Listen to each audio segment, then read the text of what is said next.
Como é que vocês estão? E a prova foi boa? Foi razoável? Né? A gente vai comentar daqui a pouco sobre isso, tá bom? Mas antes de eu falar sobre a prova, a gente queria só dar alguns avisos. O primeiro aviso é que, como eu comentei na quarta-feira passada, a lista semanal dessa semana, né, vai ser liberada hoje, segunda-feira. E aí você vai ter até a outra segunda-feira para entregar, né? Então a gente mudou aí o dia, tanto de lançar a lista quanto de entregar a lista, justamente para que haja uma entrega, uma demanda maior, né? Assim, que haja assim, mais pessoas entregando a lista, né? Porque o que estava acontecendo é que estava diminuindo, sendo que a lista ela é importante até para preparar vocês para a prova também, além de que ela dá um ponto extra, né? Segundo aviso é sobre a segunda chamada. Então, quem não pôde fazer a prova, a número 5, né, já está disponível no Moodle o requerimento para a segunda chamada. Então, você tem até quarta-feira para dar entrada ali com o seu documento comprovando que você não pôde estar na sexta-feira, tá bom? Agora, sobre a prova de vocês. Eu já corrigi quase todas, acho que se faltaram, acho que só umas 15, eu acho. Enfim, já corrigi acho que 90% da prova de vocês, né? Bom, eu fiquei um pouco triste com a maioria das provas, né? Por quê, gente? Porque essa prova, ela era para ser uma prova bem tranquila. Só que a maioria se confundiu. Claro que limites não é uma questão assim, não é trivial, né? Principalmente no cálculo 2, porque você não sabe se o limite existe, se ele não existe. Você tem que escolher um caminho para percorrer, você vai ter que escolher, eu acho que esse limite existe, então eu vou tentar tirar a indeterminação. Eu acho que ele não existe, então eu vou tentar pegar duas curvas, né, e dar resultados diferentes, né? Então, muita gente fez o que eu vou comentar agora. Então, eu vou comentar aqui sobre a prova agora. Tá? Vou só fazer aqui uns breves comentários. Bom, a prova de vocês tinha 2 limites para resolver, né? O primeiro era esse daqui. Limite, se eu não me engano, era x menos y sobre raiz de x menos raiz de y. Claro, depende do seu tipo de prova, a tendência é que ela ia mudar também, mas, sei lá, colocar aqui xy tendendo para 2, 2. Alguns era 3, 3, outros era 5, 5, enfim, tendência a mudar. Tá, o que aconteceu aqui? Muita gente achou que o limite não existia. Até aí tudo bem. Achar que o limite não existe, não tem problema. Só que muitos de vocês usaram algumas curvas que não poderiam, né? Por exemplo, muitos de vocês usaram a curva que é αt igual a t0. Tá? Gente, por que essa curva não poderia usar para uma situação dessa? Porque aqui, olha o ponto onde eu estou analisando, não é o ponto 2, 2? Essa curva aqui passa pelo ponto 2, 2? Não, porque aqui é 0. Ó. Então, mesmo se t for igual a 2, essa curva aqui nunca vai passar pelo ponto 2, 2. Então, essa curva aqui não dava para usar ela, se você queria mostrar que o limite não existia. Algumas pessoas fizeram isso aqui, ó. Usaram a curva TT, aí nesse caso tudo bem, a curva TT ela passa pelo ponto 2, 2, quando t é igual a 2. Só que na hora de passar o limite, usaram o limite para t tendendo a 0. É porque, claro, que aqui em sala, acho que quase todas as questões, a gente pegava curvas assim com t tendendo a 0. Mas eu sempre frisava, né? Olha, gente, essa curva aqui ela é válida por causa disso, disso, disso, disso. Enfim, muita gente usou curvas inválidas. E claro, se usou curvas inválidas, o limite deu valores diferentes. Aí essas pessoas disseram que o limite não existia, né? Mas por causa dessas curvas aqui que vocês não poderiam usar, depende da cor que vocês pegaram. Sim, qual é a moral da história? Esse limite aqui ele existia, tá? Então ele existe. Esse daqui você tirava a determinação dele por meio de fatoração. Então, ou você fatorava esse daqui, né? Alguns fizeram isso, ou você racionalizava e multiplicava em cima e embaixo pela raiz de x mais raiz de y.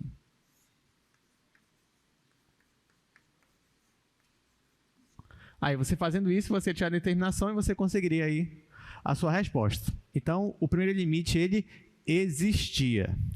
O segundo limite, que era esse daqui, limite de Acho que era x, y ao quadrado, só que também dependendo do tipo de prova que você estava.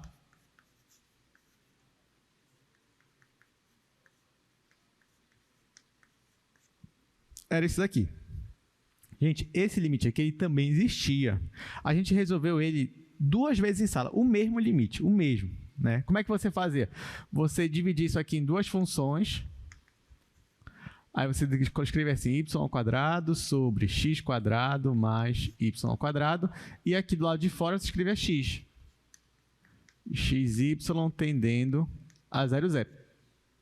Aí aqui você tem uma função limitada e aqui você tem uma função tendendo a 0.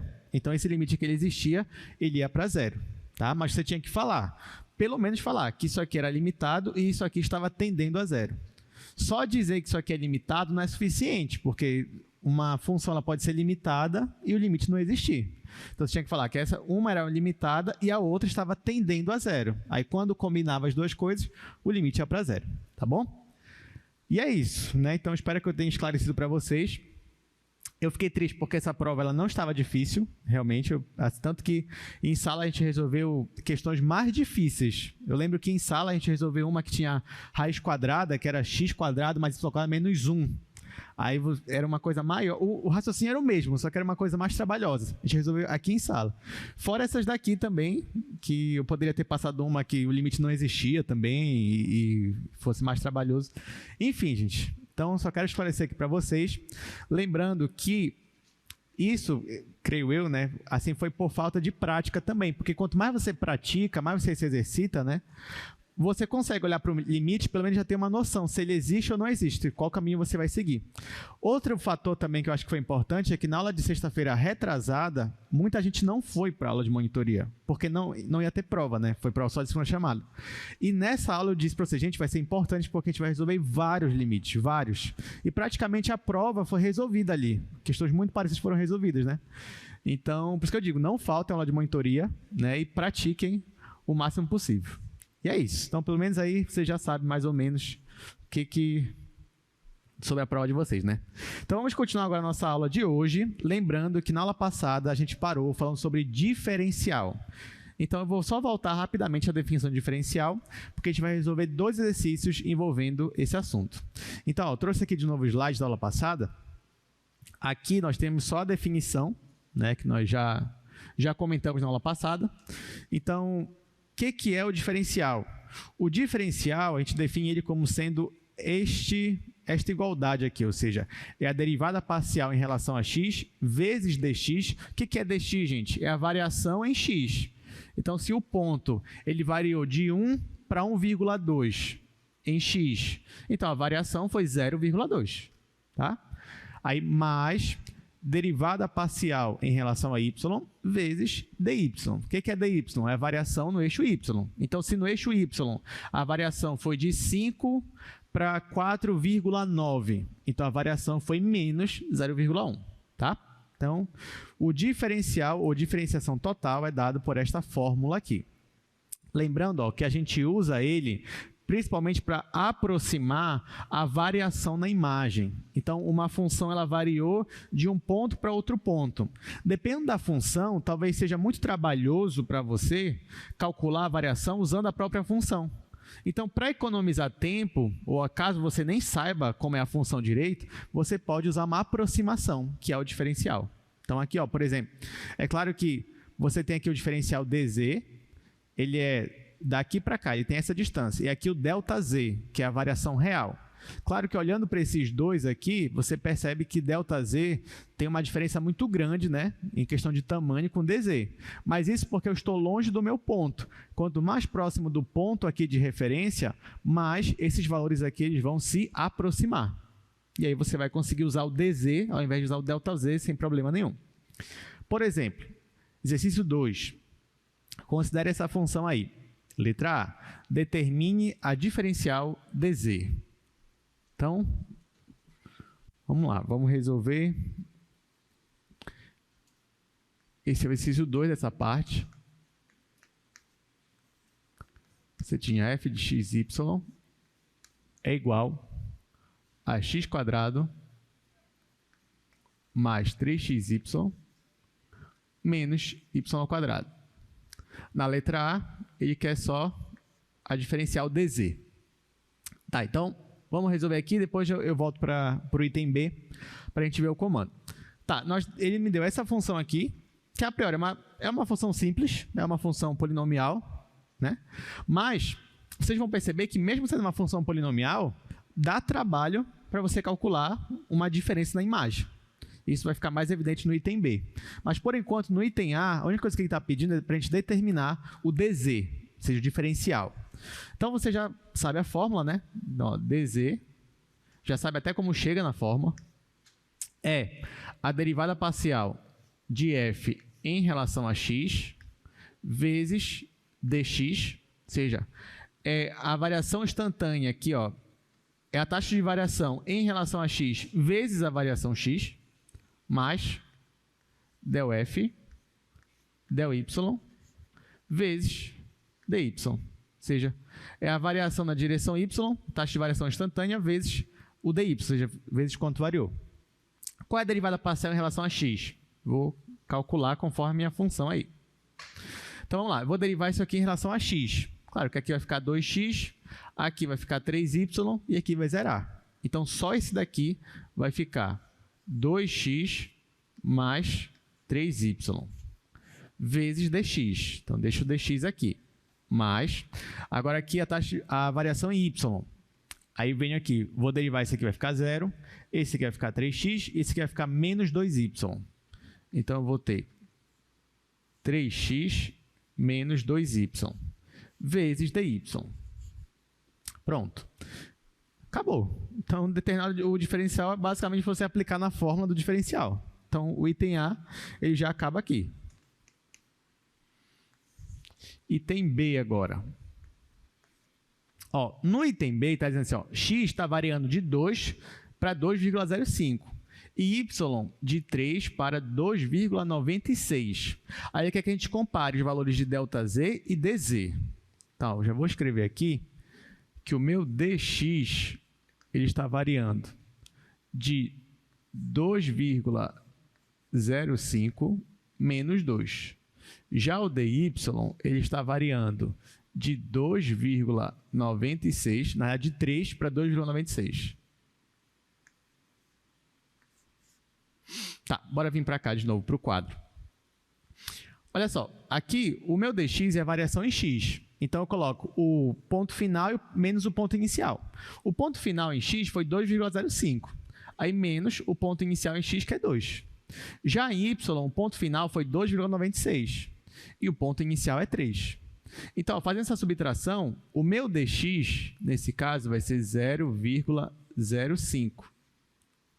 Já o meu dy vai ser menos 0,04. Tá? Gente, ele quer que a gente calcule a variação na imagem. Veja bem, caso você quisesse calcular o valor exato da variação, porque ó, esse ponto aqui, ele variou do ponto 2, 3, né? Em x você estava em 2, em y você estava em 3. Depois, ele passou para o ponto em x 2,05 e em y 2,96. Então, a gente caminhou no domínio da minha função. Antes eu estava nesse ponto e depois eu passei para esse ponto. Então, mesmo que você não soubesse o que é diferencial, se eu pedisse para você assim, calcule a variação que a função sofreu, a variação na imagem, o que você faria? Você pegaria este ponto final, que é esse daqui, jogaria aqui na minha função, ó, ou seja, para x você ia calcular 2,05, aí ia ficar 2,05 ao quadrado, mais 3 vezes 2,05 vezes 2,96, menos 2,96 ao quadrado. Ia dar um trabalho? Ia. Mas você ia conseguir calcular? Conseguiria. Aí depois que você calculasse nesse ponto, você ia calcular nesse daqui. Esse aqui é mais fácil de calcular. Aí depois você faria o resultado desse menos o resultado desse. Isso seria o ΔZ. Só que agora eu não preciso ser tão rigoroso, eu posso calcular para valores próximos, né?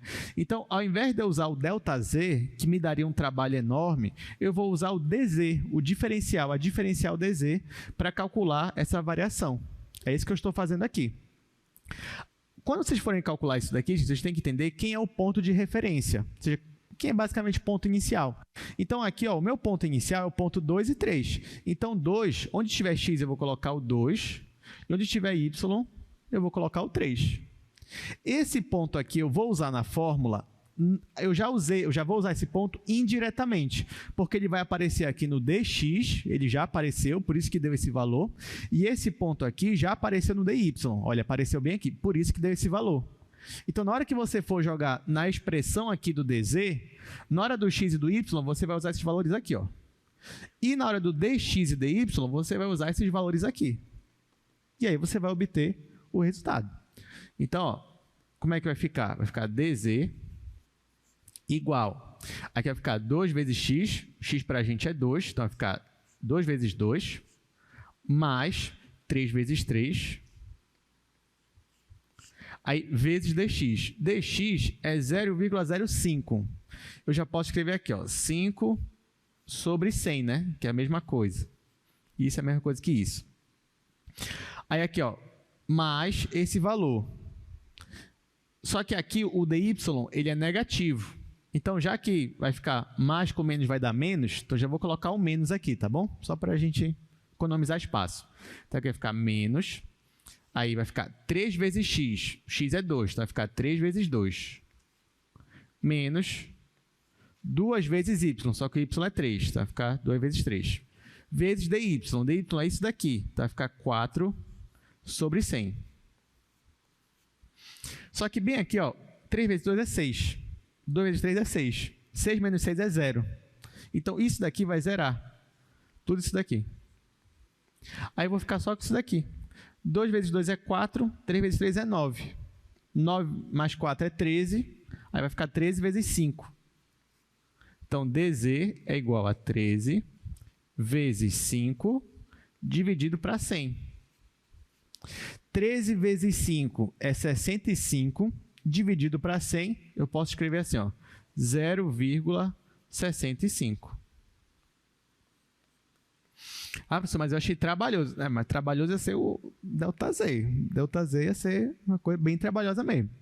Tá, tanto que para a gente economizar tempo, né, e esforço, se vocês repararam, eu já trouxe o resultado do ΔZ, porque o exercício original, digamos assim, né, eu pediria para você calcular, calcule ΔZ, se fosse numa lista de exercícios, por exemplo, calcule ΔZ, só para você sofrer um pouquinho, para ver como é complicado, assim, como é trabalhoso. Aí depois você olha para o DZ, aí é muito mais fácil, você fala, realmente, o DZ, ele é uma grande ajuda para mim.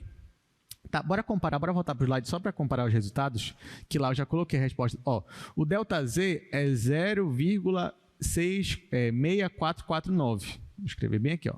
ΔZ é 0,6449. Que ficou pequenininho, mas tá bom. Ó, então o ΔZ deu esse valor, 0,6449. E o nosso DZ deu 0,65. Que é um valor aproximado. É um valor próximo ali, é um valor parecido. Então, ok, não tem problema você usar esse caso aqui, ao invés de ter que usar isso daqui. E quanto menor forem as variações dx, dy, melhor vai ser a aproximação, né? Quanto mais próximo você estiver do ponto, mais próximo o dz vai se aproximar do ΔZ. Entenderam? Beleza, então agora, terceiro exercício, né? Segundo dessa parte aí. Olha, esse outro é interessante também. Exercício 3.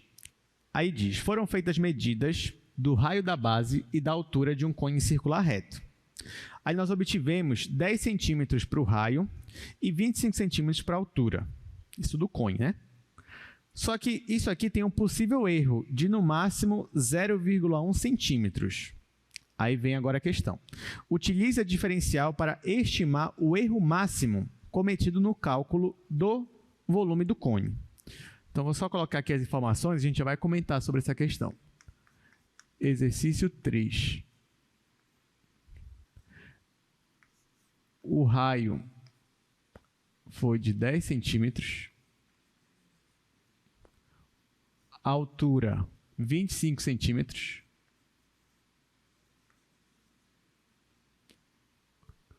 E o erro máximo foi 0,1 para os dois, tanto para o R quanto para H. Tá, então, até aqui, eu vou anotar. Então, olha só, gente. O que está acontecendo aqui? Você está lá no laboratório, você tem lá um cone circular, você vai medir o cone. Você quer saber o volume do cone. Então, você sabe que para saber o volume do cone, você precisa do raio e da altura dele, né? Já que a fórmula do cone, do volume, envolve essas duas variáveis. Beleza. Só que quando você pega lá uma régua, uma trena, sei lá, alguma coisa para medir, é claro que aquela sua medição, ela não é exata, não é perfeita. Né? Você pega a sua régua lá, aí vai estar lá, sei lá, 8 centímetros, mas não é 8, é 8,02, 8,09. Ah, então você vai medir o raio, aí deu 6, mas não é bem 6, né? É claro que com muito rigor, com muito preciosismo, você ia chegar em, não é 6, 5,97, por exemplo. Então, às vezes, principalmente para os engenheiros, né, quando eles estão no laboratório, não basta só fazer a medida, mas eles trabalham também com erros, com possíveis erros. Então, como a gente sabe que a nossa medida ela não é 100%, né, não é perfeita, então a gente sabe que tem um pequeno erro, mas eu posso considerar o erro dos meus cálculos. Então, nesse caso aqui, por exemplo, o engenheiro ele mediu isso daqui, deu 10 centímetros, né? Não é perfeito, mas eu sei o erro máximo que ele cometeu. Isso é importante. É importante, porque ó, eu sei que nesse caso aqui, o erro máximo que ele pode cometer, e eu vou chamar esse erro de DR, é 0,1. Isso aqui é o erro máximo, tá? 0,1. Por que eu estou chamando de DR? Porque não deixa de ser uma variação, né? Ou seja, o raio que ele mediu foi 10. O erro máximo é 0,1. Então, a medida do raio exata vai estar entre 9,9 e 10,1. Vocês concordam comigo? Olha, eu medi o raio deu 10. O erro máximo é de 0,1, ou para mais ou para menos. Então, o que eu estou dizendo para você é que esse raio ele está variando por aqui, ó, entre 9,9 e 10,1. Ele não está abaixo desse valor e nem está acima desse valor, tá? Ele está nessa faixa aqui. Então, o erro máximo que ele está cometendo no raio é 0,1. Aí eu coloquei como DR, já que é uma variação no raio, né? Para a altura, a mesma coisa. Então, o erro máximo da altura vai ser também 0,1. Então, na verdade, essa altura aqui está entre 24,9 e 25,1. Ok, então ela está variando aqui no máximo 0,1. Pode ser que a variação seja menor, tá? Só estou falando que isso aqui é o erro máximo, é a variação máxima. Só que o que ele está pedindo que a gente calcule é justamente o erro máximo do volume. Ora, quando é que eu vou ter o erro máximo para o volume? Quando o meu erro para o raio e o meu erro para a altura também vão ser máximos. Então, se eu considerar que o erro que eu cometi no raio e o erro que eu cometi na altura é igual ao erro máximo, então o volume também vai vir com o erro máximo. Vocês concordam comigo? Então, é isso que eu vou fazer. Ele me deu o DR, ele me deu o DH, e ele quer saber o erro máximo para o volume. Então, o que ele quer é o DV, é o diferencial DV. Ou seja, quanto que está variando no máximo o meu volume. Para eu calcular o diferencial, eu primeiro uso a expressão. Qualquer questão de diferencial, você primeiro usa a expressão, vê quanto é que vai dar, depois você substitui os valores. Então, é isso que eu vou fazer. Então, primeiro, ó, eu coloco aqui, diferencial dV. Lembrando, ó, só escrever aqui em cima, que o volume ele é uma função que depende do raio e da altura. E você já sabe, já que é um cone circular reto, então qual é a fórmula do volume? É a área da base vezes a altura dividido para 3. Só que a área da base é um círculo, então vai ficar πr² vezes a altura dividido para 3. Então, essa é a fórmula aqui do volume do cone, tá? Então, ó, quando eu for calcular o dV, o que eu vou ter que fazer? Como o meu volume depende do R e depende do H, então o meu dV vai ficar assim, derivada parcial de V em relação a R, ou seja, a variação de V em relação na direção R, vezes dr, mais a variação do volume na direção aqui da variável altura, vezes dh, tá? Então, essa aqui é a minha expressão. Então, quem é a derivada parcial de V em relação a R? Aí eu venho aqui e derivo parcialmente isso aqui, em relação a R. Então, vai ficar dV igual. Olha, se eu vou derivar isso aqui em relação a r, então só r ao quadrado é variável, o resto é constante. Então, esse 2ds vai ficar 2π sobre 3rh. Então, vai ficar 2π sobre 3 vezes r vezes h. Isso é essa derivada parcial aqui, vezes dr. Eu não vou substituir ainda. Mas, agora eu vou derivar isso aqui parcialmente em relação à altura. A altura está bem aqui, né? A derivada disso aqui é 1. Então, vai ficar só o resto. E vai ficar π r ao quadrado sobre 3 vezes dh. E agora, o que está faltando? Você fez a expressão do diferencial, da diferencial. Agora só falta substituir os valores. Ó, o raio você já sabe, é 10 centímetros. A altura você já sabe, é 25 centímetros. Quem é dr? No caso, eu estou considerando que o r é máximo. Então, dr vai ser 0,1. Quem é o dh? 0,1. E pronto, agora é só substituir. Então, ó, o meu dv, ele vai ser, aqui vai ficar 2 vezes π, vezes o raio, que é 10, vezes a altura, que é 25, dividido para 3, vezes dr, dr é 0,1, que é a mesma coisa que 1 sobre 10. Então, vou colocar aqui 1 sobre 10. Mais, agora aqui, ó, πr ao quadrado sobre 3, o meu r é 10, então vai ficar π vezes 10 ao quadrado, dividido para 3, vezes dh, que também é 0,1. Então, vai ficar 1 sobre 10. Pronto, é claro que aqui você vai primeiro analisar o que dá para simplificar. Então, por exemplo, eu posso simplificar, ó, esse 10 com esse 10. E a mesma coisa aqui, ó, esse aqui com esse daqui. Então, no final, aqui eu vou ter 2 vezes π vezes 25 vezes 1. Então, vai ficar só 2 vezes 25, que é 50. Então, vai ficar dv é igual a 50π sobre 3. Mais, o que sobrou aqui? Só sobrou o 10π e o 3 aqui embaixo. Então, vai ficar mais 10π sobre 3. O denominador é o mesmo, então só vou somar aqui em cima, vai ficar 60π sobre 3. E aí, o meu dv, aqui eu posso simplificar. E aí, o meu dv vai ficar 20π. Então, o erro máximo para o volume é 20π. Isso na unidade de volume, né? Se eu estou em centímetro, vai ficar centímetros cúbicos. Tá? Então, o máximo que eu posso estar errando aqui no cálculo do volume é 20π. Tá? Isso centímetros cúbicos. Se você for passar para metro cúbico, então vai ser um erro bem pequeno mesmo. Entenderam, gente? Tudo certo com o diferencial? Tudo bem. Como nós estamos vendo diferencial essa semana, né? Aí pode ser que caia na prova de sexta, né? Eu já estou avisando. Então, tem desde diferencial até o que a gente for ver quarta-feira, tá bom? Sim, então com isso encerramos aqui essa parte de diferencial. Vou até trocar aqui de slide.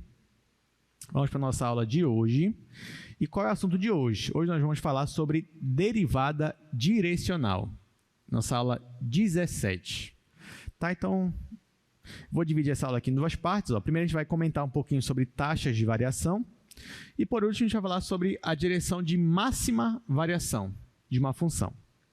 Então, vamos começar com essa definição aí, ó.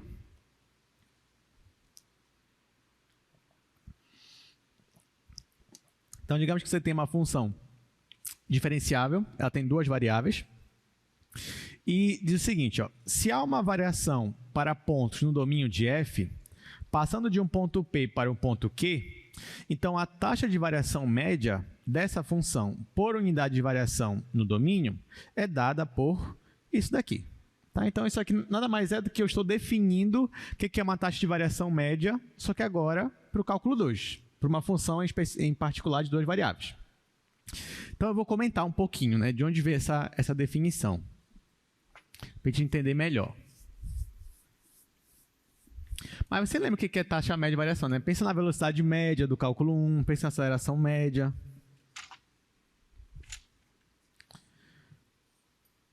Então, deixa eu colocar aqui. Taxa de variação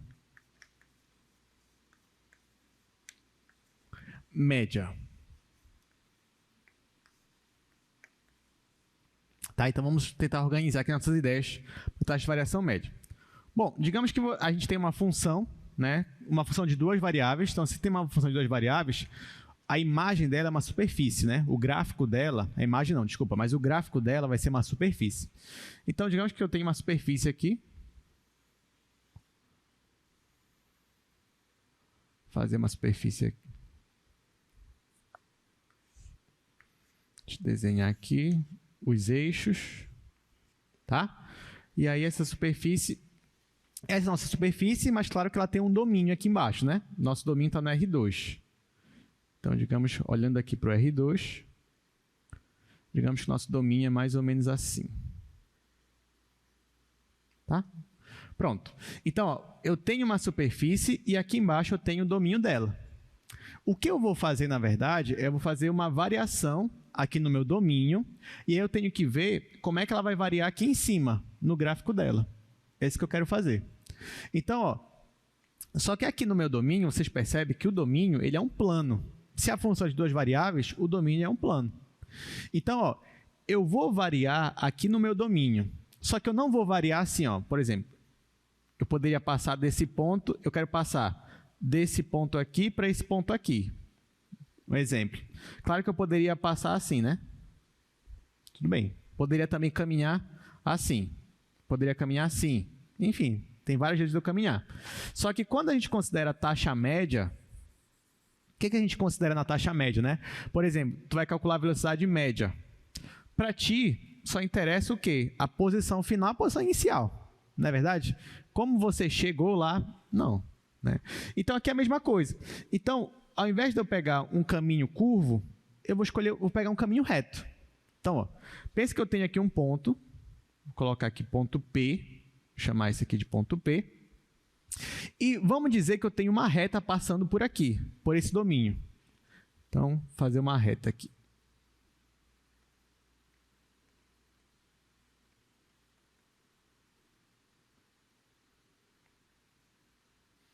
Tá? Então, ó, eu tenho uma reta aqui tracejada, essa reta aqui passa pelo domínio, ou seja, parte dela está no domínio da minha função. Beleza. A gente já estudou aqui que para você ter a equação da reta, você precisa de dois elementos. Você precisa de um ponto, já tenho meu ponto P, e você precisa de um vetor, que a gente chamava de vetor diretor, né? Porque é o vetor que dizia a direção da reta. Vocês lembram disso? Beleza. Então, ó, a gente está usando aulas passadas agora.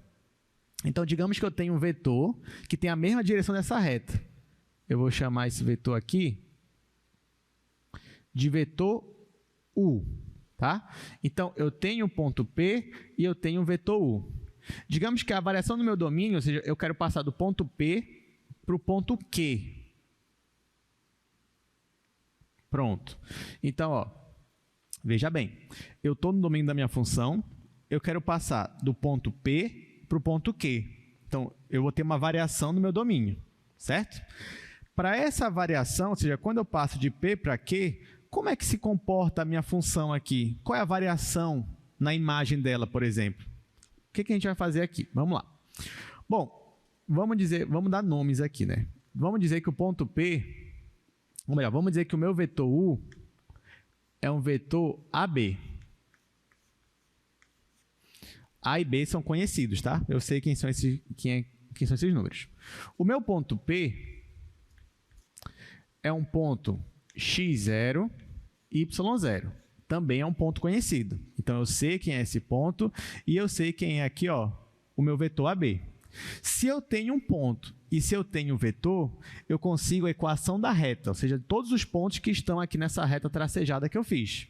Quem é a equação da reta? A equação da reta essa daqui, vou chamar de RT. Equação da reta vai ser o meu ponto P mais T vezes U. Estão lembrando? Acho que é a aula que faz o quê? 3 semanas que a gente viu isso aqui. Beleza, quem é o meu ponto P? É esse daqui. Quem é o meu vetor U? É esse daqui. Então, se eu fosse colocar aqui a equação da reta, já somando tudo, ia ficar assim, ó. Ia ficar x0 mais t vezes a e y0 mais t vezes b. Tá? Então, esse daqui é a equação desta reta aqui. Então, para qualquer ponto que eu pegue nessa reta, existe um t, tal que esse meu vetor é como se eu estivesse esticando ele, porque quando eu multiplico por t, ou eu estou esticando ele, ou eu estou diminuindo o vetor, ou eu estou mudando o sentido dele. Então, para qualquer ponto aqui na minha reta, basta eu escolher um parâmetro t, que o meu vetor ele consegue chegar no ponto q.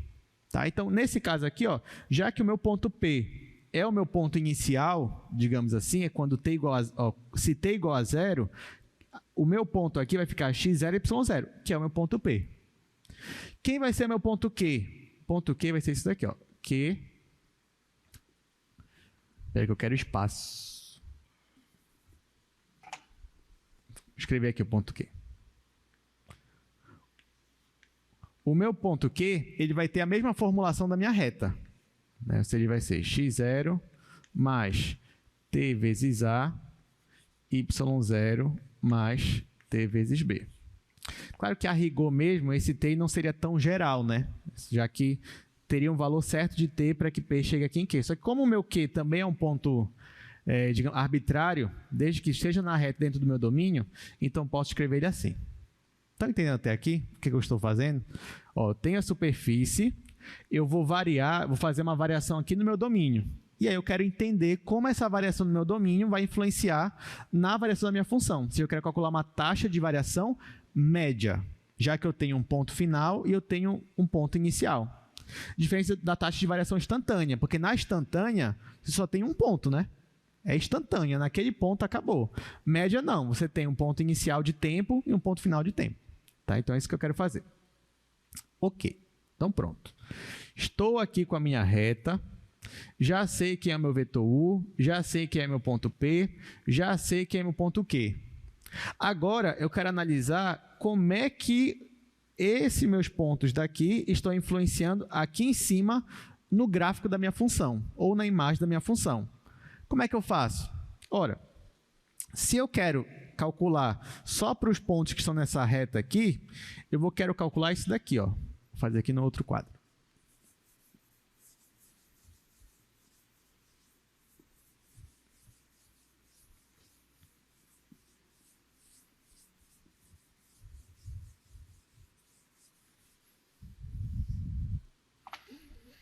Vamos lá. Então, ó, se eu fizer f e aqui dentro do argumento eu pegar só pontos que estão na reta, mas claro, quando eu coloco aqui a reta, eu estou supondo que são pontos que estão na reta, mas que também estão no domínio da minha função f, tá? Então, ó, quando eu pego f e substituo e coloco rt no domínio dela, como é que vai ficar essa função? A função f, eu não sei como é a cara dela, é uma função geral, x e y. Então, quando eu faço f de rt, vai ficar assim, ó, vai ficar f, só que quem é rt na coordenada x é x0 mais t vezes a. E quem é rt na coordenada y é y0 mais t vezes b. Ou seja, quando eu coloco no argumento da minha função a minha equação da reta, vocês concordam comigo que essa minha função f agora, do jeito que eu estou aqui olhando para ela, ela só depende agora de uma variável, que é a variável t? Sim ou não? Olha para cá agora. Antes, você tinha a função f, ó, a função f era assim, f de x e y. Então, a sua função f dependia de x e depende de y. Depende de duas variáveis. Por isso que dá uma superfície. Só que, quando eu substituo o meu argumento pela minha RT, pela minha função RT, essa minha função vai ficar assim, ó. Agora, vamos analisar o novo argumento dela, os pontos dela. Aqui eu tenho x0. x0 é uma variável ou uma constante? É uma constante. Aqui eu tenho a. a é uma variável ou uma constante? É uma constante também. Então, aqui só de variável só tenho t. Aqui é a mesma coisa. y0 e b são constantes, então só t que é minha variável. Então, quando eu faço isso, ó, quando eu quero analisar os pontos no domínio que estão em cima da reta, essa minha função aqui, f, ela começa a depender de uma única variável, que é a minha variável t. O que eu estou fazendo aqui, gente, é como se eu estivesse colocando curvas dentro da função, que nem quando você está calculando o limite, você não escolhe uma curva alfa t e joga na função. Na verdade, você está escolhendo um caminho no domínio. eu estou fazendo a mesma coisa aqui, só que o meu caminho que eu estou escolhendo é um caminho reto, é uma reta. É isso que eu estou fazendo. Mas toda vez que você pega um caminho no seu domínio e joga no argumento, aquela sua função agora só depende de uma única variável. Então, nesse caso aqui, eu posso dizer que f de RT é uma função que eu vou chamar de G, e essa função G só depende de T. Ok? Beleza. Então, pronto. Então, ou seja, eu fiz tudo isso, até aqui, só para definir aqui, ó, essa função G de T. Então, agora, eu quero analisar como é que essa variação em f vai influenciar na variação de G. Tá? Então, ó, por definição, quem é ΔF, por exemplo?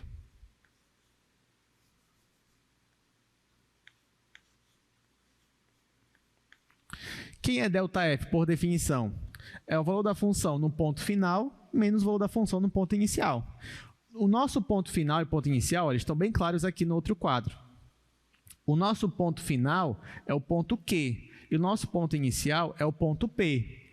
Então, quem é a variação ΔF? Vai ser o valor de f no ponto Q menos o valor de f no ponto P. Tá? Então, venho aqui, ó, e coloco. Quem é ΔF? É o valor de f no ponto Q, que é o ponto final, menos o valor de f no ponto P, que é o ponto inicial. Tá? Tá, mas quem é o ponto Q? Está ali no outro quadro, então já vou escrever aqui. O meu ponto Q é, em x, ele é x0 mais TA, em y, ele é y0 mais TB, menos FP, ou seja, o valor de f no ponto P, mas o meu ponto P é só x0 e y0. Então, vai ficar f de x0, y0. Ok. Só que, gente, isso daqui, ó, esse primeiro, f de x0 mais TA, y0 mais tb, não é igual a gt. Então, isso daqui, ó, é a mesma coisa que gt. Então, isso aqui é a mesma coisa de gt. E vocês concordam comigo que esse daqui, ó, f de x0 e y0, é a mesma coisa que g de 0? Porque quando t, ó, g de t é isso daqui, certo? Se o seu t é igual a 0, vai zerar o b e vai zerar o a. Quem vai sobrar? x0 e y0. Então, esse daqui, ó, na verdade, é o meu g de 0. Então, o meu ΔF seria gt menos g0. gt menos g0 também não é uma variação de g? Então, eu vou chamar isso aqui de ΔG. Olha só. Então, isso aqui é para mostrar que ΔF é igual a ΔG. Guarde essa informação, tá? Guarde essa informação. Então, ΔF é igual a ΔG. Ou seja, quando você está variando a sua função f, é a mesma variação da sua função g. Até aqui tudo bem? Beleza. Então, vamos continuar. O que eu vou fazer agora? Eu vou pegar a definição de taxa média, que é a definição que está aí no slide para vocês.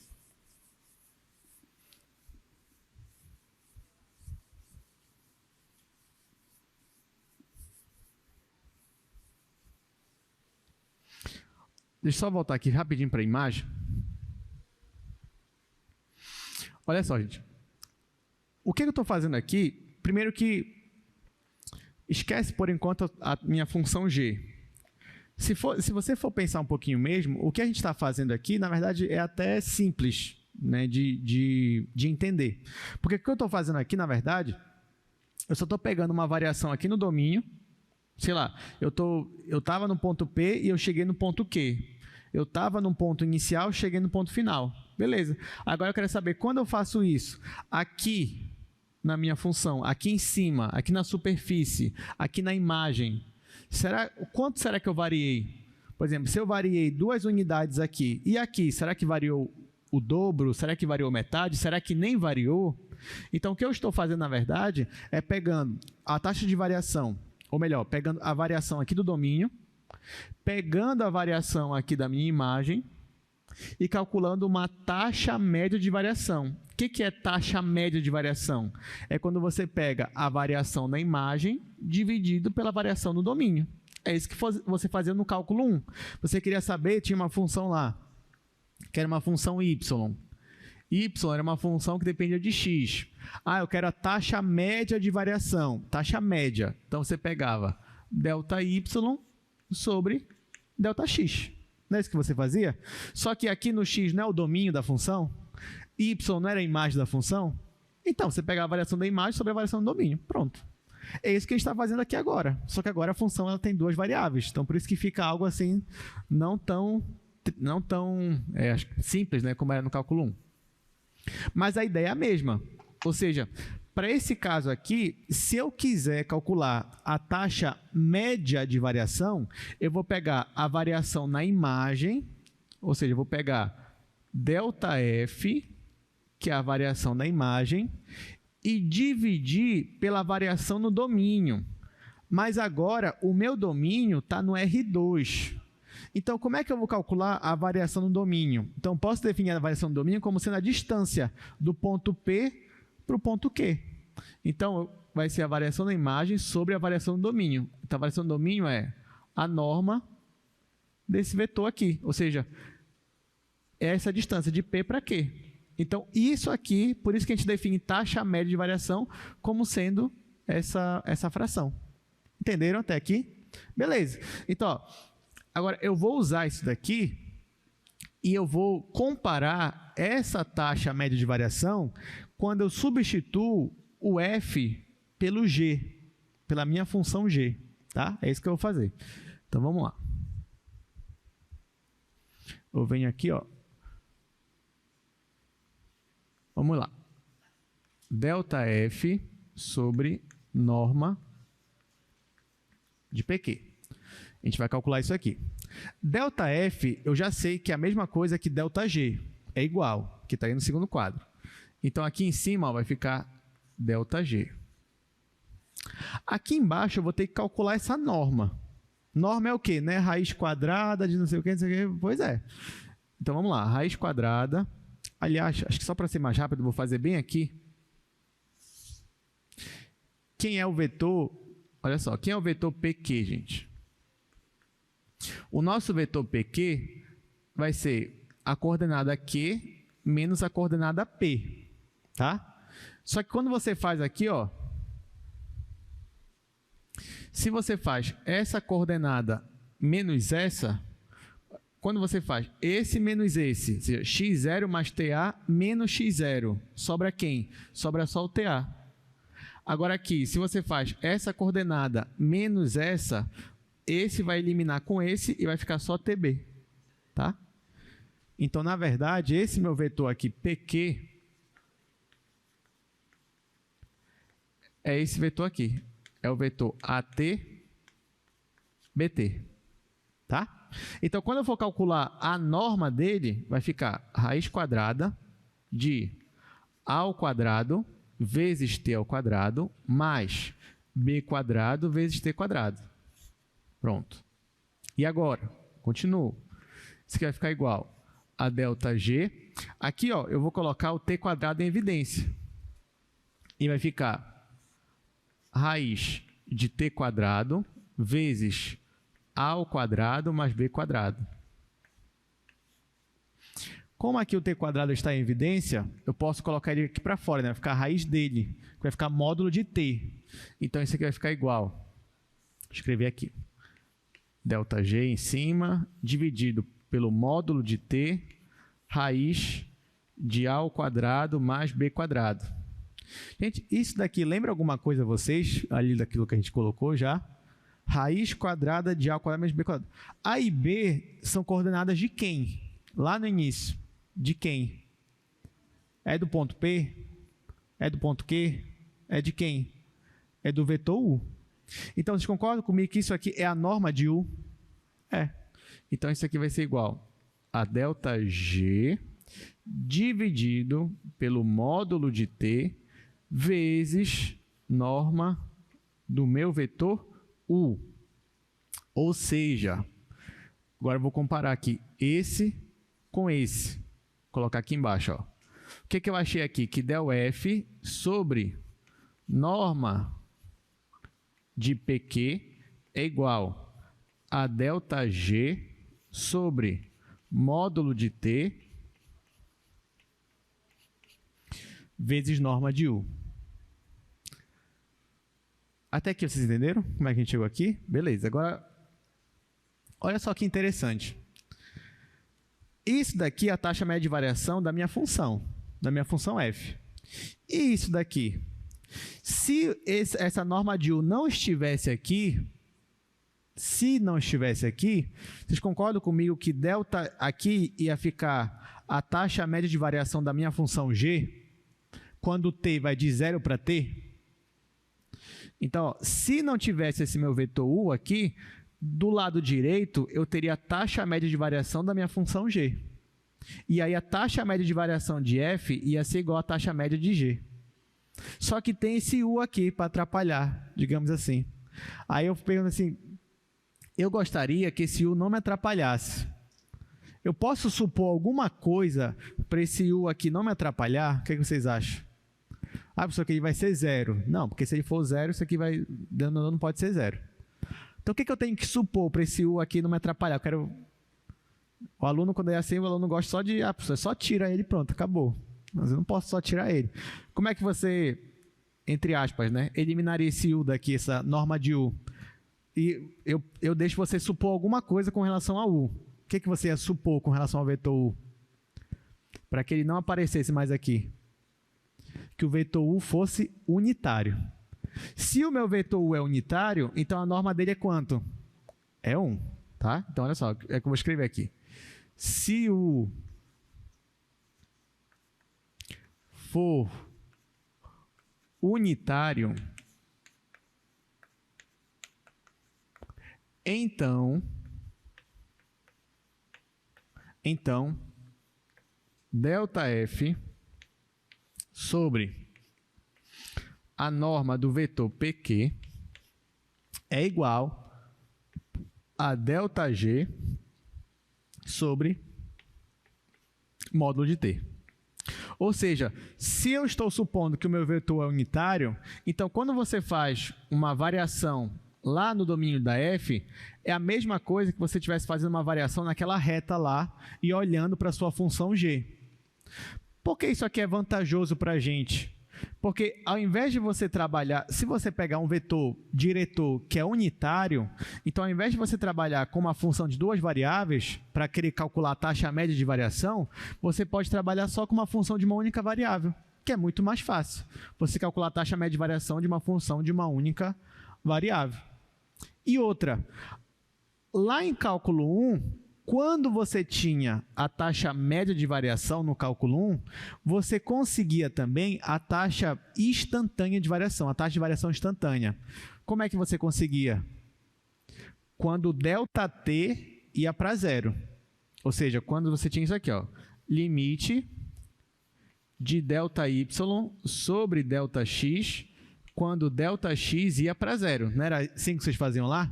Pois é, quando o denominador ia para 0, aí você tinha taxa de variação instantânea. Nesse caso aqui, é quando o t vai para 0. Então, vejam o que a gente percebeu aqui agora. Olha lá. Eu percebi, né, nós percebemos juntos aqui, que a taxa média de variação, quando o meu vetor é unitário, ela é equivalente à taxa média de variação de uma função de uma única variável. Se isso acontece, então eu posso calcular, pelo menos para essa função aqui, a minha taxa de variação instantânea dela. Só que quando eu calculo a taxa de variação instantânea dela, é óbvio que eu vou obter alguma informação da minha função de duas variáveis. É isso que eu vou fazer. Então, o que a gente está fazendo é o seguinte. Vocês estão vendo esse vetor U aqui? Ele está nessa direção aqui, né? Ele está na direção dessa reta. E eu queria calcular a taxa média de variação para pontos que estão nessa reta. Então, ó, se eu pegar e considerar só a minha função g, A minha função g, o que eu estou fazendo na prática é pegando um plano, deixa eu tentar fazer aqui um plano, como se eu estivesse colocando aqui um plano. Deixa eu fazer mais para cá. Cortando essa minha superfície nessa direção aqui.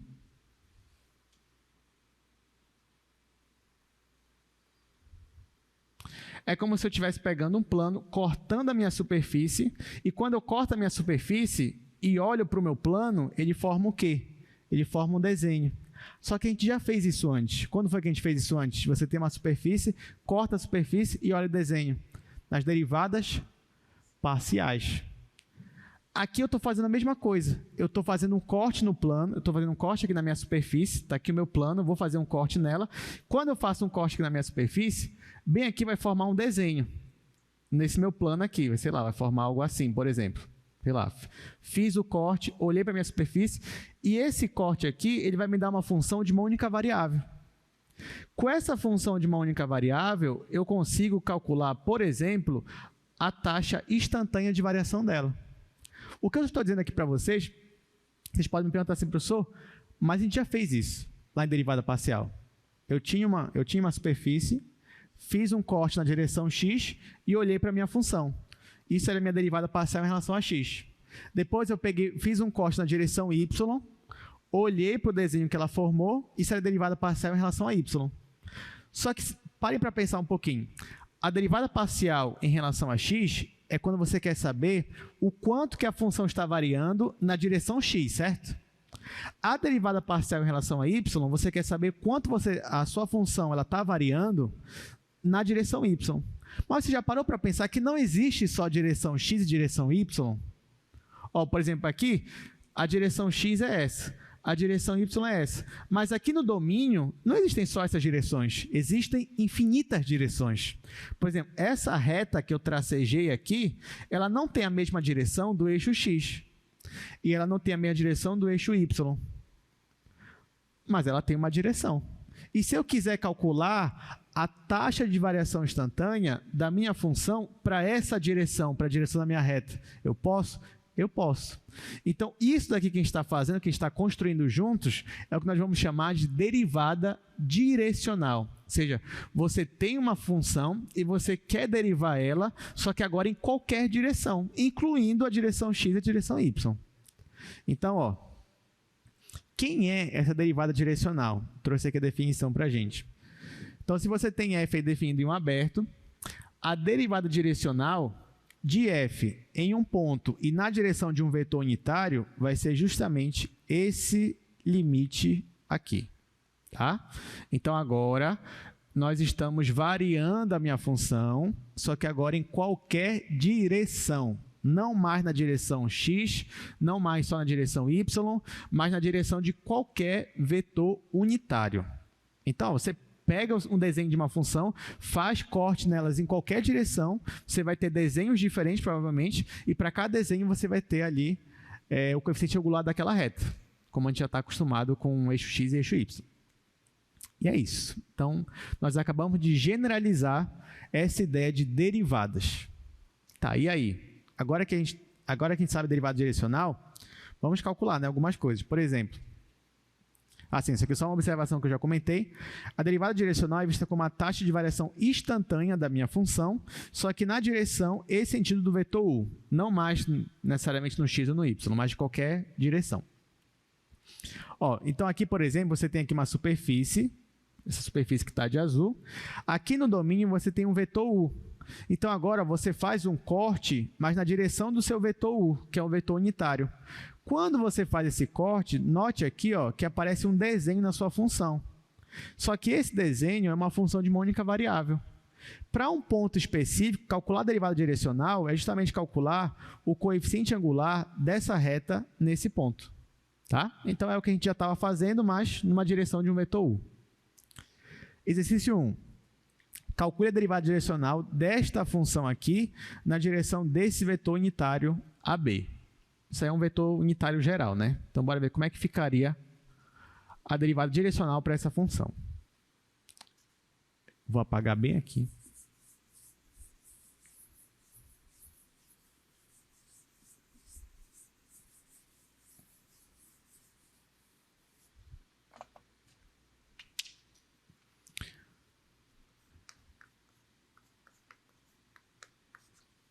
a nossa função é essa daí, f de xy é igual x² menos y. Nosso vetor unitário é um vetor unitário geral, que é um vetor AB. Tá? Então, vamos lá. Eu tenho a função, eu quero calcular a derivada direcional dela para esse vetor aqui, para esse vetor unitário. O que eu faço? A gente já aprendeu que a derivada, derivada parcial não, né? Derivada de f na direção do seu vetor unitário u vai ser o limite. Aí aqui você vai colocar f de x mais t vezes a, isso aqui em x, em y vai ficar y mais t vezes b, menos f de xy. Tudo isso dividido por t, quando t está tendendo a zero. Qual é a diferença disso daqui para a derivada parcial? Assim, falando de limite, né? É que na derivada parcial, você não tinha o x e o y variando ao mesmo tempo. Era só um deles variando ao mesmo, era só um deles variando. Então, por exemplo, o y ficava paradinho aqui, ó. E aqui você não tinha t vezes a, só tinha só um h. Né? Então, ficava x mais h menos f de xy aqui sobre h, quando h tende a zero. Né? Só que aqui, como a gente está num caso mais geral, por isso que os dois estão variando, e aqui, né, só o t, a nossa única variável que está considerando aqui é a t. Por isso que eu estou colocando o limite aqui para t tendendo a zero. Tá, só que quem é a minha função? Minha função é essa daqui, ó, x² menos y. Então, o que eu vou fazer? Eu vou substituir esses valores aqui nessa função. Aqui, a mesma coisa, só que aqui é a própria função, né? Então, vai ficar igual ao limite.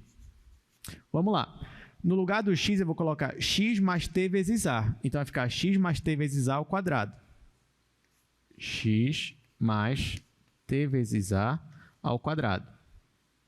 Aí aqui é menos, então vou colocar menos y. Só que meu y é isso aqui, y mais tb. Vai ficar y mais t vezes b. Menos a própria função, que é isso daqui.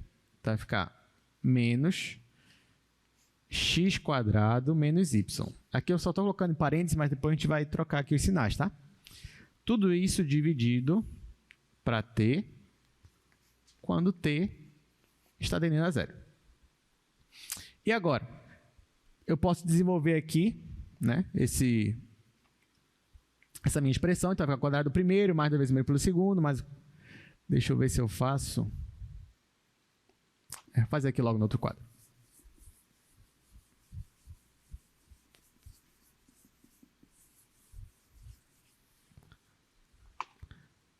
Então, vamos lá. Estou calculando aqui del f, del u. E agora eu vou desenvolver aquela expressão. Vai ficar quadrado do primeiro, ou seja, x ao quadrado, mais 2 vezes o primeiro pelo segundo, 2xt vezes a, mais o quadrado do segundo, que é t² ao quadrado. Aqui eu já esqueci o meu limite, não posso esquecer o limite. Deixa eu colocar assim. Del f, del u, igual a limite, quando t vai para zero. Tá, isso aqui eu já desenvolvi. Aí, bem aqui, ó, gente. Aqui eu só vou trocar os sinais, porque aqui está menos, então aqui vai ficar menos e menos. Aqui é a mesma coisa, só vou trocar os sinais.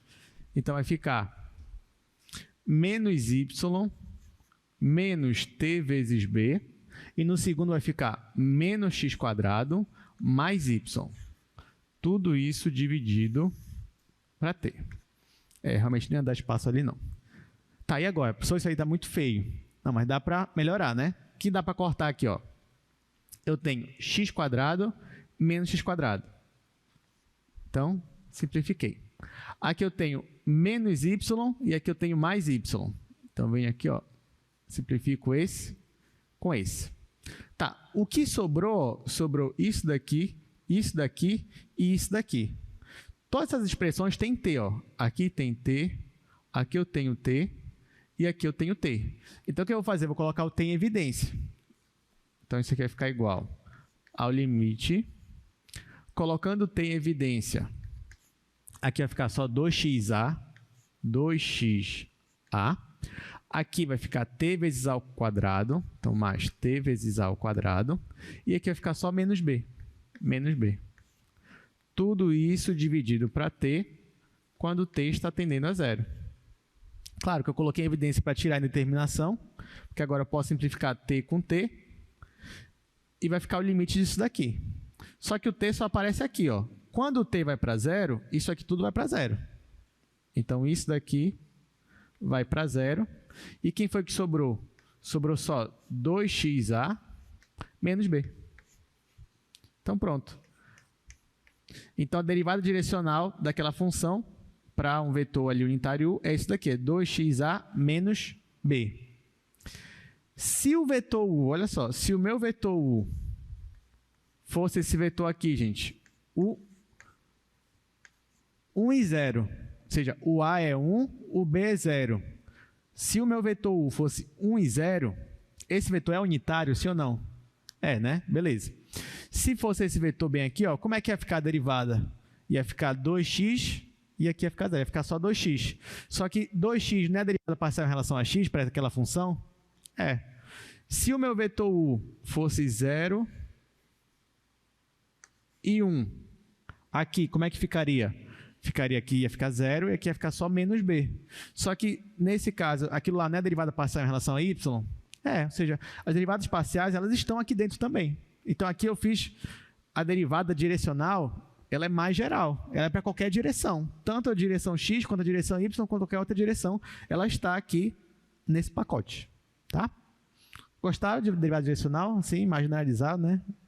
Legal, muito bem. Então, vamos lá, só nos restam alguns não, meia hora dá para fazer muita coisa ainda. Então, ó, assim, desculpa.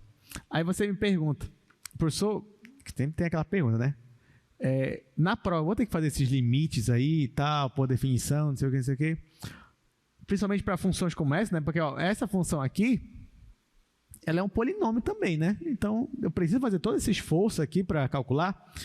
Apesar de que isso daqui que a gente faz é mais bonito, é mais elegante, é mais divertido, mas não, você não vai ter que fazer isso, né? Então, ao invés disso, a gente vai usar um teorema. O teorema é esse daqui, né? Então, ó, considere f definido em um aberto. Se f for diferenciável, então f admite derivada direcional na direção de qualquer vetor unitário e isto daqui, ó, isso daqui acontece, ou seja, a derivada parcial de f em relação u é igual aqui, ó, ao gradiente produto interno com o vetor u. Com esse teorema aqui, ó, vai ficar muito mais fácil de você calcular uma derivada direcional. Eu só quero chamar alguma atenção aqui de vocês. Primeiro, perceba o seguinte, olha, o teorema não diz só isso daqui. Olha o que ele diz no início. Se f for diferenciável, então f admite derivada direcional. Então, olha que interessante. Aula passada, o que a gente aprendeu? Que se f é diferenciável, então f é derivável, ou seja, derivadas parciais existem. Se f é diferenciável, então f é contínua. A gente também aprendeu isso daí. E agora você está aprendendo que se f é diferenciável, então não só as derivadas parciais existem, mas derivadas em qualquer direção. Então, qualquer derivada direcional vai existir para aquele ponto. É claro, isso aqui é consequência da definição de derivada de diferenciabilidade. Acho que eu não vou fazer isso aqui, até pelo tempo. Acho que a gente já gastou muito do tempo aqui falando sobre a taxa de variação média. Mas eu só quero chamar a atenção para isso. Então, se você tem uma função que é diferenciável, então essa função ela vai admitir qualquer derivada direcional naquele ponto. Ou seja, se a sua função não tem derivada direcional em alguma direção, então essa função não é diferenciável. Ok? Beleza. Então, a partir de agora, a gente vai usar aqui meio que essa fórmula, né? Ou seja, se você quer calcular a derivada direcional, basta você calcular o gradiente e depois fazer o produto interno com a sua função, aí com o seu vetor u. Exercício 2. Calcule a derivada direcional dessa função aqui, ó, na direção de um vetor unitário. Ó, aí é um vetor unitário geral também. Então, agora vocês vão ver que vai facilitar a nossa vida, né?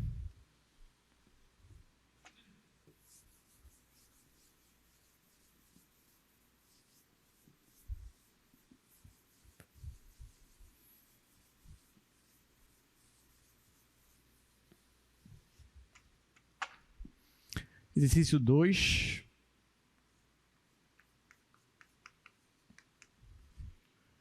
F de xy é igual a x ao cubo. Tá, o vetor ele é, de novo, um vetor mais geral, unitário. Tá, então vamos lá. Nós temos essa função aqui, eu quero calcular a derivada direcional dela. Bom, uma opção para você é usar o limite, né? Limite disso daqui, fazer todas aquelas continhas lá, aqui ia ter x ao cubo, enfim, ia ficar uma coisa bem legal. Mas agora que a gente sabe o teorema, né? O que eu vou fazer aqui é calcular o gradiente dessa função. O que é gradiente mesmo, vocês lembram? Gradiente é quando você calcula as derivadas parciais, e aí o vetor gradiente, cada coordenada é uma derivada parcial. Então, para quem não lembra, quem é o gradiente de f é esse vetor aqui, ó, onde na primeira coordenada ele é a derivada parcial em relação a x, e na segunda coordenada ele é a derivada parcial em relação a y. Então, isso que é o gradiente. Ok. Então, ó, eu vou pegar, para calcular o gradiente, eu tenho que calcular as derivadas parciais disso daqui. Quando eu for calcular a derivada em relação a x, claro que isso aqui vai dar zero, essa segunda parte, e aqui vai dar 3x². Então, aqui vai ficar 3x². Agora, eu quero calcular a derivada parcial em relação a y. Esse daqui vai dar zero, esse aqui vai dar menos 10y. Agora que eu já calculei o gradiente, agora eu vou calcular a derivada direcional. Como? Eu vou fazer o produto interno deste vetor, que é o vetor gradiente, com o vetor u, que é um vetor geral aqui, AB. Então, vem aqui, ó. Portanto, né, a minha derivada direcional vai ser o produto interno desse vetor aqui, que é o vetor 3x². Vou até escrever a fórmula, né, para a gente se acostumando com a fórmula. É o meu gradiente de f, produto interno, vetor u. Quem é meu gradiente de f? É esse vetor aqui. Então, vai ficar 3x², e aqui menos 10y. Produto interno, o meu vetor u é o vetor AB. Vou colocar aqui AB. O que é produto interno mesmo? Ó, eu pego o primeiro daqui, multiplico com o primeiro daqui. Vai ficar 3x² vezes a. 3x² vezes a. E aqui, eu pego esse e multiplico com b. Então, vai ficar menos 10y, b. Acabou. Ou seja, não tem graça. Não tem graça, porque ó, aqui uma função que era mais simples que essa, né? A gente levou 2 quadros a essa aqui que era para ser mais complexa, aqui 2 linhas, então não tem graça, tá? Mas realmente é isso aqui. Então a gente calcula a derivada direcional para o meu vetor unitário qualquer e aí você obteve esse resultado. Beleza? Tem que ensinar, né, o teorema, se eu pudesse, não, a gente ficava só no limite, mas é isso, vamos lá. Exercício número 3. Calcule a derivada direcional da função g de xy. Aí tem essa função aí. Aqui só tem uma pequena complicação, né? Na direção do vetor que forma um ângulo de π/6 com eixo positivo x. Aqui a única dificuldade que você tem aí, já que você percebeu que com o teorema ficou muito fácil de calcular uma derivada direcional, então agora só para dificultar um pouquinho, aí colocou essa aí, para você descobrir ainda qual é o seu vetor aí, né? Mas vão tentando fazer aí, quem já vai fazer.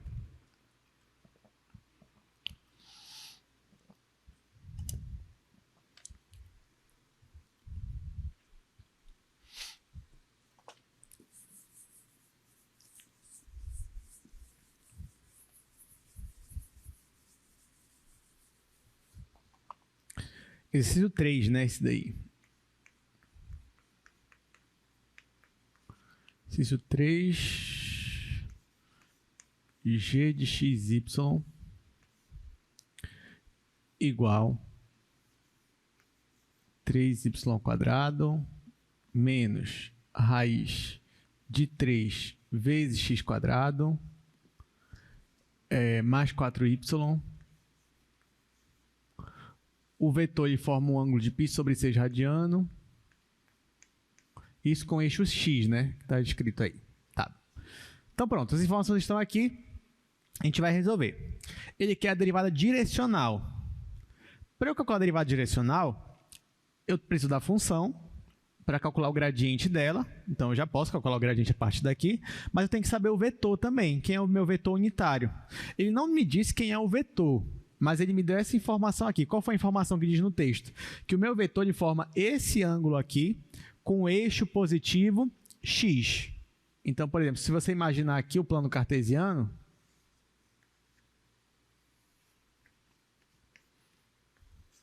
está aqui o eixo x e o eixo y. Então, o seu vetor ele vai estar inclinado, né? Já que ele forma um ângulo aqui. Esse aqui é o seu vetor u.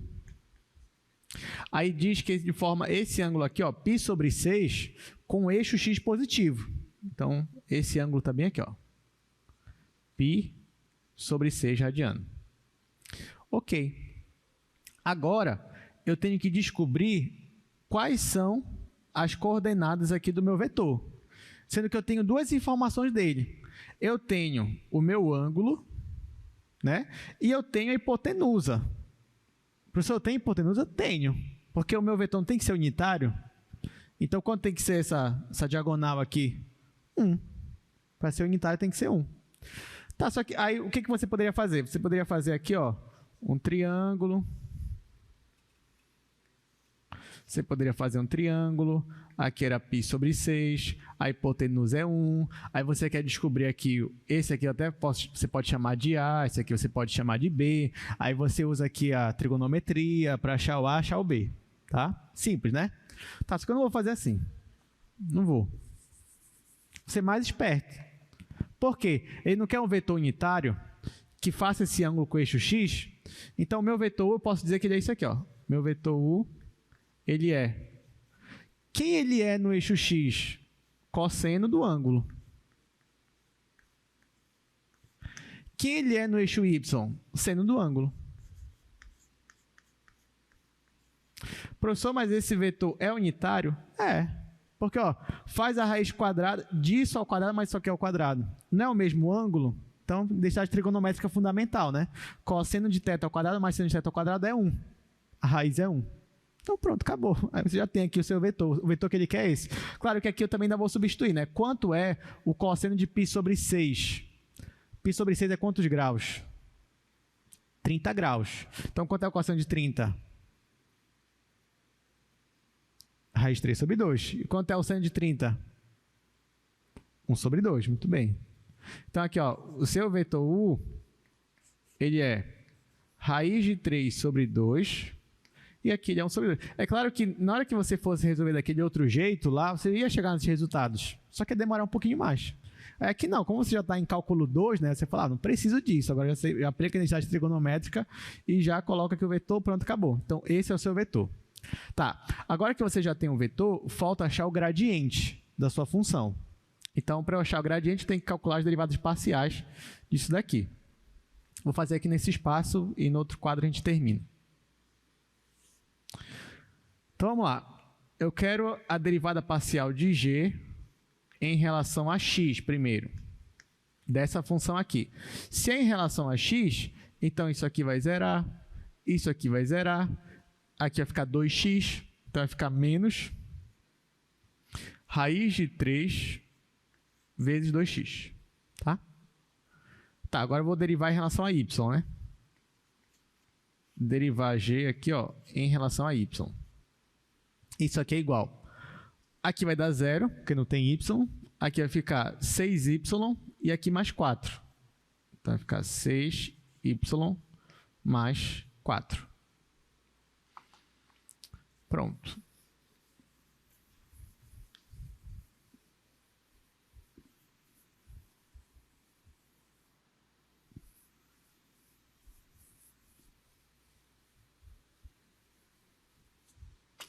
Tá, e agora quem vai ser a derivada direcional? Derivada de g na direção do vetor u vai ser igual ao meu gradiente de g, produto interno, com vetor u. Quem é o gradiente de g?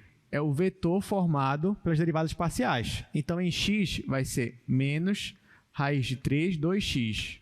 Em y vai ser 6y mais 4. Produto interno com o meu vetor u, que é o vetor raiz de 3 sobre 2, e em y é 1 sobre 2. Como é que eu calculo o produto interno? Vamos multiplicar esse com esse, depois somar esse vezes esse.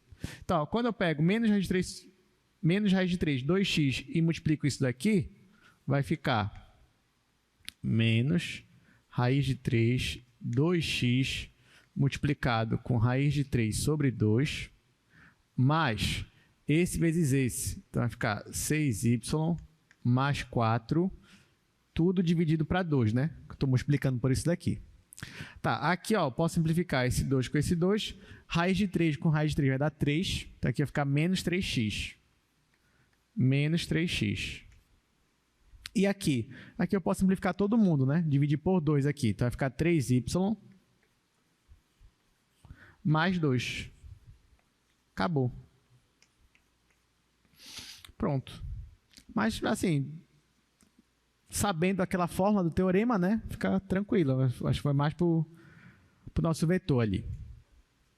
Ok, gente. Então, continuando aqui nosso assunto, ó, vamos para a segunda parte e última parte de hoje.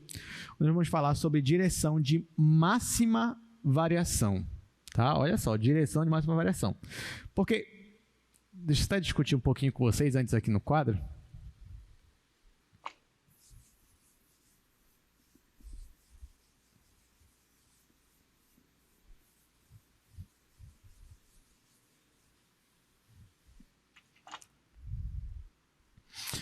Antes, ó, bora voltar para cá. Deixa eu pegar esse exemplo aqui.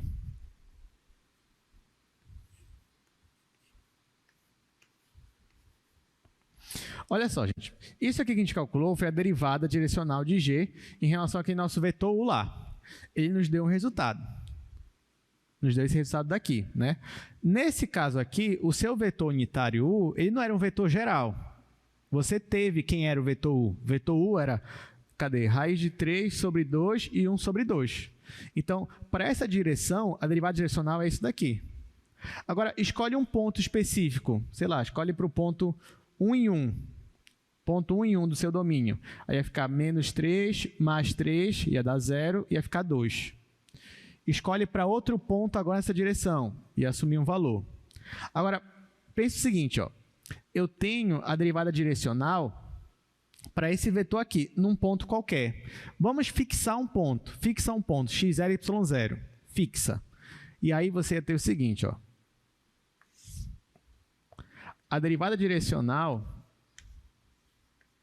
em um ponto fixo, que eu vou chamar de x0, y0, seria... Isso aqui não vai dar espaço. Hoje eu estou mal de espaço aqui. Deixa eu fazer aqui, ó. Ó, a derivada direcional de g em relação a u, em um ponto específico, seria o gradiente da função nesse ponto específico, produto interno com meu vetor u. Eu fixei o ponto. Fixei. Então, agora isso aqui para mim é uma constante, esse ponto aqui. Agora que eu fixei o meu ponto, o ponto do meu domínio lá, eu posso variar o meu vetor. Ou seja, o que eu posso trocar aqui é a direção de onde eu estou calculando. Porque, por exemplo, para o mesmo ponto, você pode calcular a derivada parcial em relação a x, certo? Só que para o mesmo ponto, você pode calcular a derivada parcial em relação a y. Vai dar o mesmo valor? Não necessariamente. Só que agora, além da direção x e da direção y, para o mesmo ponto, você pode calcular a derivada para infinitas direções. Infinitas. E é provável que para cada direção você tenha um valor diferente para a derivada. Ou seja, depende da direção que você está olhando, depende da direção que você está caminhando, pode ser que a sua função esteja crescendo mais rápido ou mais lento. Ou diminuindo mais rápido, diminuindo mais lento. Então pode ser que para uma direção a sua função está crescendo. E muito. Aí para outra ela não está crescendo quase nada. Para outra ela não está crescendo nada. Então, a pergunta é a seguinte: eu tenho um ponto, eu tenho infinitas direções. Será que eu consigo descobrir para qual direção a minha função está crescendo mais rápido? Essa que é a minha pergunta. Será que eu ia ter que calcular as infinitas derivadas direcionais naquele ponto para saber onde ela vai estar crescendo mais rápido? Não. Mas a nossa motivação é essa. Eu estou no mesmo ponto, no meu domínio, e eu quero saber para qual direção a minha função cresce mais rápido. Como é que eu vou fazer isso? Utilizar aquele meu teorema. Então, olha só. Vou colocar isso aqui como uma observação. Pelo teorema, isso não deu número para aí, então vou colocar só o teorema aqui, pelo teorema. A gente sabe que a derivada direcional de uma função em um ponto x0, y0 é aquilo que eu acabei de colocar ali, né? É o gradiente da minha função nesse mesmo ponto, produto interno com meu vetor u. Tá? Gente, vocês lembram, ó, de novo, primeiras aulas. Tá vendo como a gente sempre usa isso daí? Primeiras aulas. Você tinha um produto interno entre dois vetores. Aí a gente prova lá que o produto entre dois vetores é igual à norma de um vetor vezes a norma do outro vetor vezes o cosseno do ângulo entre eles. Não é isso? Eu vou usar isso aqui agora. Então, isso aqui vai ser igual. Ó, já que aqui é produto interno, então isso daqui, vou até colocar para cá, ó, isso daqui é igual à norma do primeiro vetor. Quem é o primeiro vetor? É o gradiente. Vezes a norma do segundo vetor. Vezes o cosseno do ângulo entre eles. Tá? O meu vetor não é um vetor unitário? Então, qual é a norma dele? É 1. Então, isso aqui é 1. Ó, então, com isso, o que eu chego aqui? Ó? Que a derivada direcional de f em um ponto x0, y0, o valor dela vai ser igual à norma aqui do meu gradiente vezes o cosseno do ângulo entre eles. Eu quero que esse valor aqui seja o máximo possível. Para esse valor ser o máximo possível, do outro lado, eu tenho essa norma aqui e eu tenho um cosseno, uma função cosseno. A função cosseno, qual é o máximo que ela pode atingir? Qual é o valor máximo dela? É 1. Ela vai atingir o valor máximo, que é 1, quando o ângulo for 0. Se o ângulo for 0, aqui você vai ter 1. Aqui esse valor aqui vai ser 1, então esse valor aqui vai ser o valor máximo. Ou seja, para que você tenha a taxa de variação máxima, o cosseno tem que ser 0. Mas o que significa o cosseno ser 0? Ou, desculpa, o cosseno tem que ser 1, ou seja, o ângulo tem que ser 0. Mas o que significa o ângulo ser 0 aqui, gente? O que é esse ângulo? Esse ângulo é o ângulo entre o vetor gradiente e o vetor u. O vetor gradiente, ele é fixo, eu já sei onde ele é. A derivada parcial no ponto, ele vai ter uma direção fixa lá naquele ponto. E o meu vetor u é o vetor onde eu estou escolhendo a minha direção. Se eu escolher a mesma direção do vetor gradiente, então o ângulo entre esses vetores vai ser 0. E isso aqui vai ser 1. Ou seja, para que isso aqui dê 1, a direção que eu for olhar tem que ser a mesma direção do vetor gradiente. Entenderam? Então, como é que você vai maximizar, ou seja, como é que você vai pegar o valor máximo de uma variação de uma função? Olhando para o vetor gradiente. Quando você está na mesma direção dele, então é porque ali realmente está acontecendo a taxa de variação máxima. Então, por exemplo, se você está aqui no domínio,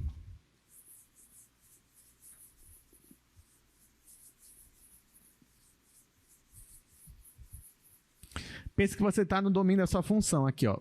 Você tem o domínio da função. Aqui você tem as curvas de nível, né? Lembra disso, curvas de nível? Então, digamos que as curvas de nível são assim, por exemplo. Isso aqui é o domínio da sua função, tá? Aí, nesse ponto aqui, por exemplo, ó, você tem um ponto bem aqui. Esse ponto aqui eu vou chamar de P0. Nesse ponto, o vetor gradiente está apontando para cá. Por exemplo, o vetor gradiente está apontando para cá, nesse ponto P0. O vetor gradiente está apontando para cá. Então, significa que a taxa de variação máxima, ou seja, a direção máxima de crescimento, está acontecendo também nessa mesma direção. Porque para esse mesmo ponto, por exemplo, quero calcular a derivada direcional. Eu não preciso, se eu quiser, escolher necessariamente a mesma direção do vetor gradiente. Poderia escolher um vetor assim, um vetor U para cá. Poderia escolher um vetor U para cá, para cá, poderia. Para qualquer vetor que eu escolhesse, o resultado ia dar diferente. Mas se eu quero o valor máximo, então o meu vetor U, ele tem que estar na mesma direção, do meu vetor gradiente. Aí sim eu vou conseguir o meu valor máximo. E se ele for o oposto, se ele for menos o gradiente, ou seja, se eu escolher um vetor unitário oposto, aí eu vou ter a minha taxa de decrescimento maior, ou seja, onde a função está diminuindo o máximo possível. É o contrário. Então, eu sei, se eu estou na direção e sentido do meu gradiente, é onde eu estou crescendo mais. Se eu estou indo no sentido contrário, é onde eu estou diminuindo mais. Tá? Que é no caso aqui, ó, se for olhar para a fórmula, é quando o meu ângulo, por exemplo, é π. Né? Aí você tem sentidos opostos, aí aqui vai dar menos 1. Menos 1 é o menor valor que pode atingir aqui para essa derivada, direcional. Ok. Então, vamos lá. Então, isso aí é um teorema, claro que a gente demonstrou aqui parte dele. Se f é uma função diferenciável, então o valor máximo da derivada direcional ocorre quando u tem a mesma direção do vetor gradiente. Direção e sentido, tá? Olha só, por exemplo, isso daqui, gente, são curvas de nível. Curvas de nível. E aí você tem essa curva de nível menos 9, menos 6, menos 3, 0, 3, 6, 9. Então, para cada pontinho aqui, você tem um vetor gradiente. Isso aqui é do livro de vocês, lá nos tours, tem esse desenho. Para cada ponto, eu quero saber como é o vetor gradiente. Essa seta aqui, ó, que está de azul. Então, note, ó, se eu for seguir essa seta azul aqui, ó, daqui onde eu estou agora, até chegar aqui, eu estou crescendo, ó, que é menos 9, menos 6, menos 3, 0, 3, eu estou subindo. Né? A função, se você imaginar o gráfico dela, uma montanha, eu estou subindo se eu caminhar nessa direção do domínio. Aqui é a mesma coisa, eu estou subindo. Então, o vetor gradiente ele sempre está apontando ali para o crescimento e para o maior crescimento possível. O vetor gradiente também ele vai ser perpendicular às minhas curvas de nível, como vocês estão percebendo aqui também. Tá? Então, essa aqui é uma propriedade geométrica do vetor gradiente. Muito bem, então a aula já está acabando, né? Mas acho que dá para resolver pelo menos um exercício. Exercício 4. Considere essa função aí, ó. Aí eu pergunto, no ponto 1, 1, em qual direção f tem a maior taxa de variação? Então, vamos lá.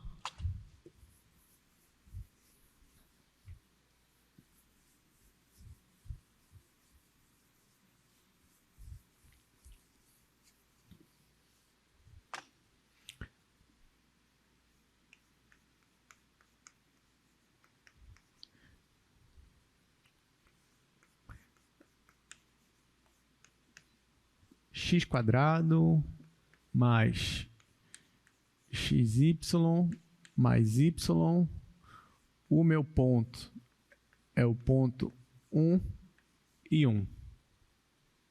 Tá.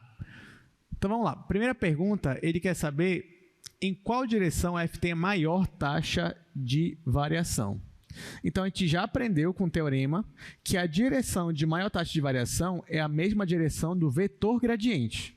Então, na letra A, basta eu calcular o vetor gradiente para essa minha função. E eu já vou ter minha resposta. Então, ó, letra A.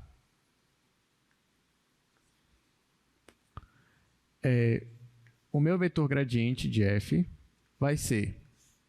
Bom, na primeira coordenada, eu vou calcular aqui a derivada parcial em relação a x. E na segunda, eu vou calcular a derivada parcial em relação a y. Isso aqui vai dar igual. Aqui, derivando em relação a x, aqui vai ficar 2x mais y, e aqui vai zerar. Agora, derivando em relação a y, aqui vai zerar, aqui vai dar x, e aqui vai dar 1. Tá? Então, ó, esse é o meu vetor gradiente. Então, pelo teorema, a direção máxima é a mesma direção desse vetor aqui. Aí vocês podem escrever. Pelo teorema,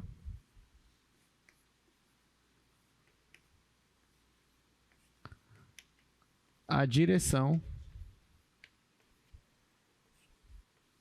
de máxima variação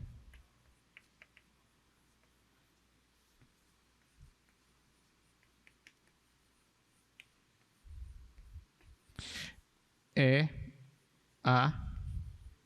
Ah, sim, calma, esqueci uma coisa, né? Ele me deu o ponto. Ponto 1, pois é, olha aí.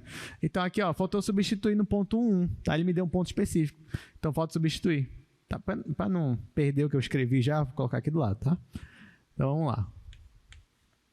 Ó, agora o que eu vou fazer? Eu quero calcular o vetor gradiente nesse ponto, que é o ponto 1 em 1. Agora. Então vem aqui, ó, e substituo. Onde tem x1, onde tem y1. Então vai ficar 2 vezes 1 é 2, mais 1 é 3. Aqui vai ficar 3. E aqui vai ficar 1 mais 1, que é 2. Gente, agora uma observação, tá? Esse vetor aqui, ele não é unitário, tá? Não é. Se eu pedir assim, me dê um vetor unitário na mesma direção. Me dê um vetor unitário que aponte para a mesma direção da variação máxima. Aqui você tem que fazer, pegar esse vetor e calcular o versor dele, né? Você dividir pela norma dele. Tá? Só isso. Mas não é isso que ele pede na questão. Na questão ele só está pedindo qual é a direção, né, a direção de variação máxima. Então é a mesma direção desse vetor aqui, 3, 2, esse que eu vou colocar. Então a direção de máxima variação é a direção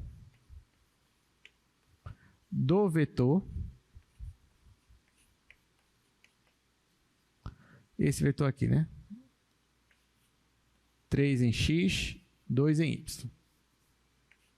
Faltou escrever que é no ponto, mas para eu não apagar, eu deixei assim mesmo, tá? Tá subentendido aqui. Pronto, 3, 2. Só que tem letra B ainda, ó. Na letra B ele pergunta qual é o valor máximo da taxa de variação.